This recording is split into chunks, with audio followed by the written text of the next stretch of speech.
Alors la question que l'on peut se poser, est-ce que Robert Mugabe pourrait terminer son mandat comme prévu en 2018? C'est ce qu'il semble exiger selon les observateurs. Les militaires, eux, s'ils semblent s'accorder sur l'octroi d'une immunité au président, refusent de voir son épouse Grace Mugabe lui succéder. Et puis l'ex-vice-président Emmerson Mnangagwa, dont le limogeage serait à l'origine donc de la sortie de l'armée il y a 2 jours de cela, a quant à lui promis de faire une déclaration officielle dans les prochaines heures au Zimbabwe.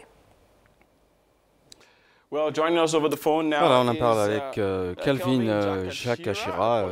Il est en ligne du Zimbabwe. Merci de nous rejoindre une fois de plus, Kelvin.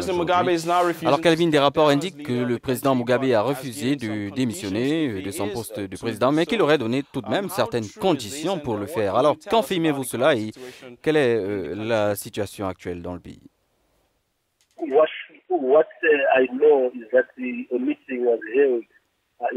Ce que je sais, c'est qu'une réunion a eu lieu entre le président Robert Mugabe, le commandant des forces armées, le général Constantino Chiwenga, le ministre de la Défense, Nosiviwe Mafisa Nkakula, le ministre de la Sécurité publique, Bongani Bongo,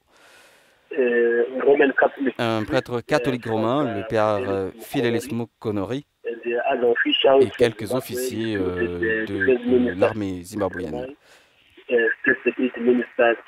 Les détails de la négociation n'ont pas encore été rendus publics. Même s'il est vrai qu'on voit quelques bribes sur les réseaux sociaux.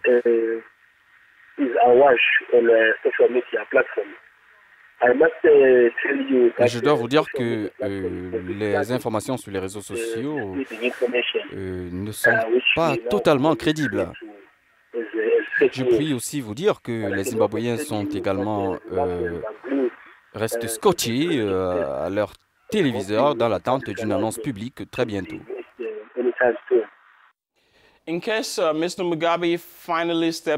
Alors, au cas où Mugabe démissionnait, quelle serait la prochaine structure politique du Zimbabwe?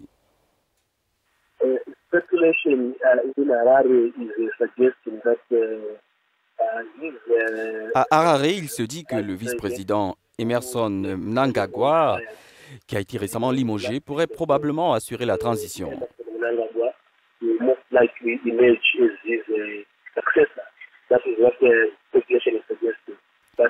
C'est ce qui se susurre. Mais à l'heure où je vous parle, nous attendons l'annonce officielle afin d'être fixés sur les résultats de la négociation.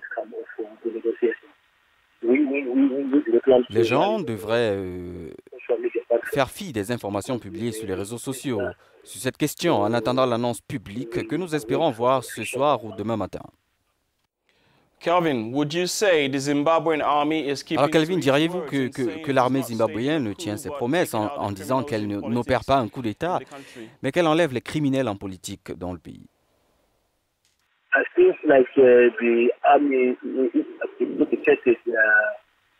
Je pense que l'armée est véridique lorsqu'elle affirme qu'elle souhaitait davantage scruter la façon dont les choses se passent dans le pays. Elle craignait que la sécurité et la situation socio-économique n'entraînent des problèmes plus graves.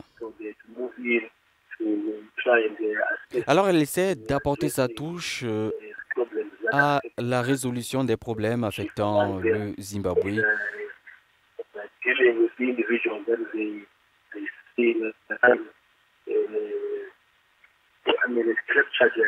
Il y a notamment, parmi ces nombreux problèmes, la restructuration de la présidence